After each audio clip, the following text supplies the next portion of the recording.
ज्ञान की गहराइयों को समझने के लिए बच्चों को बड़े स्कूल में भेजा जाता है, एडवांस में उसे क्या कहते हैं? एडवांस ज्ञान,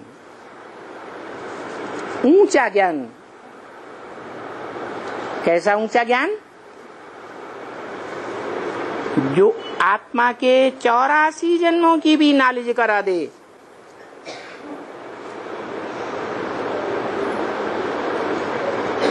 आत्मा का कैसा ज्ञान है?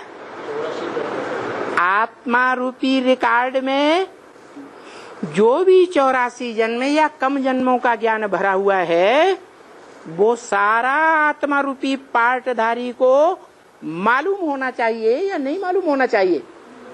है? मालूम होना चाहिए।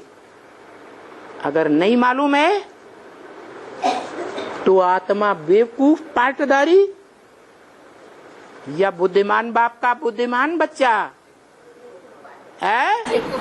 बेवकूफ पार्टधारी। तो जरूर जन्म मरण के चक्र में आने वाली आत्माओं में कोई एक आत्मा है। आत्मा आत्मा भाई भाइयों के बीच में बड़ा भाई, जिसको शिव बाप अपना सारा खूट ज्ञान का भंडार सौंप देते हैं। वो दुनिया की सबसे बड़ी शक्ति है या नंबरवार शक्ति है? नंबरवार शक्ति है। अगर नंबरवार होती तो गीता में क्यों कहा जाता नहीं ज्ञान सदसम पवित्रम ही विद्यते? इस दुनिया में ज्ञान के समान पवित्र कोई चीज नहीं है। ये बात गीता में नहीं आई होती क्या? सबसे जास्ती पवित्र चीज क्या है? ज्ञान है।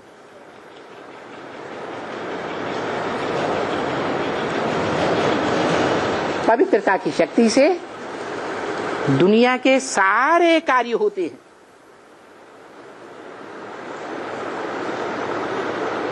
बड़े ते बड़े कार्य, वो अच्छे ते अच्छे हों और बुरे ते बुरे कार्य हों। बुरे से बुरे कार्य भी प्योरिटी की पावर से, और अच्छे ते अच्छे कार्य भी प्योरिटी की पावर से। जालंधर राक्षस था, बुरे काम करने वाला था या अच्छे कार्य करने वाला था? वो जालंधर को युद्ध में, जिसे ईश्वर कहा जाता है,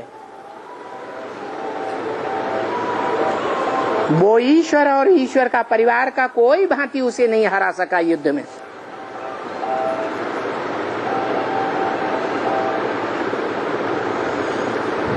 क्यों नहीं हरा सका? है क्योंकि उसकी शक्ति को अक्षुण्ण रखने वाली जो घर की धरित्री थी वृंदा,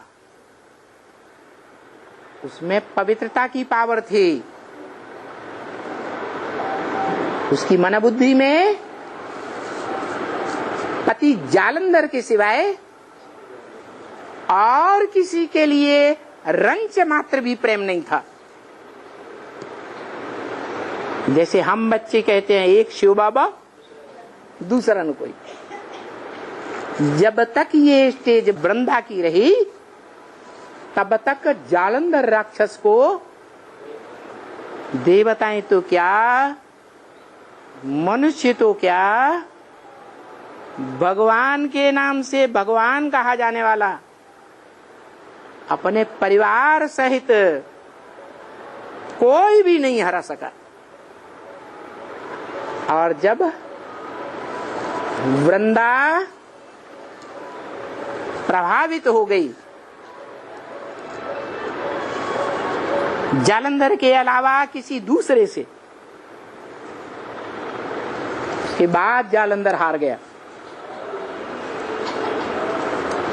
तो देखो, दुनिया के बड़े से बड़े काम